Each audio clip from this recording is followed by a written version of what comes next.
Welcome to another episode of the College and Scholarship Help Podcast.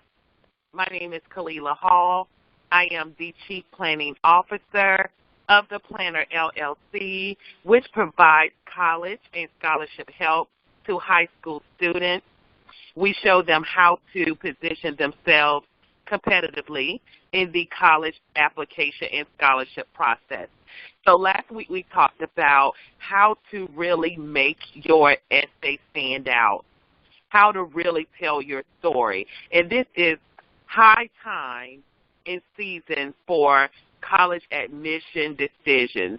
So congratulations to everyone who has received letters of acceptance from those universities that you applied to, and the admission decisions will continue to come in. So continue to keep me posted, on social media. I'm on Twitter at C&S Help, C-A-N-D-S Help. Also on Instagram with the same handle, C&S Help, and also on Facebook, College and Scholarship Help Jacksonville. So let's talk a little bit about the admission cycle. So a lot of students will message me, and even parents will email me and ask about what is a regular admission? What is the rolling admission? And for those who exercise the option for early decision, what does that mean for them? So the regular admission would mean when the college or university has a set date as to when all applications must be received. Then you have the rolling admissions, where colleges and universities will continue to accept applications from prospective students until they filled all of the spots they have available for that upcoming freshman class. And then early decision, if you choose to utilize this option, this is when you absolutely know that if you get into this school that you don't care about any other school that you've applied to. And oftentimes when students exercise this option, that is when they maybe have a family history with that school. They already know that, generations have attended that school, so they are steadfast on attending there. The only caution I have with students who do not or aren't that comfortable with withdrawing applications from other colleges if they get accepted is that they do not or may not provide you with the financial aid package or what you will get in terms of financial aid.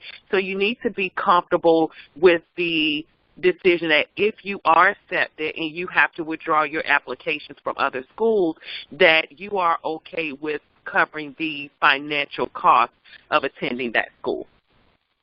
So the applications, some colleges and universities may have their own application, but there's also several who will use the common application.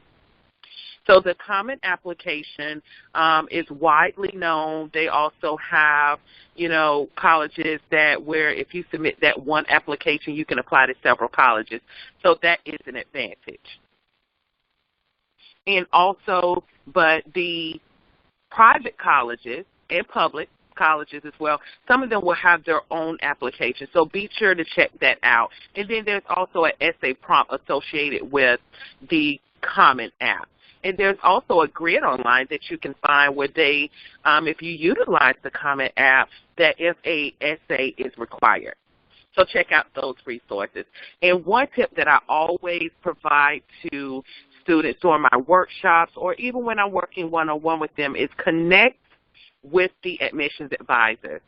They love to hear from you. If you have thoughtful questions about their university, give them a call. Express interest and build that connection. And, of course, I go into more of this in my book, Pre-College To-Do List, which is sold on Amazon, or you can visit my website at collegeandscholarshiphelp.com, collegeandscholarshiphelp.com.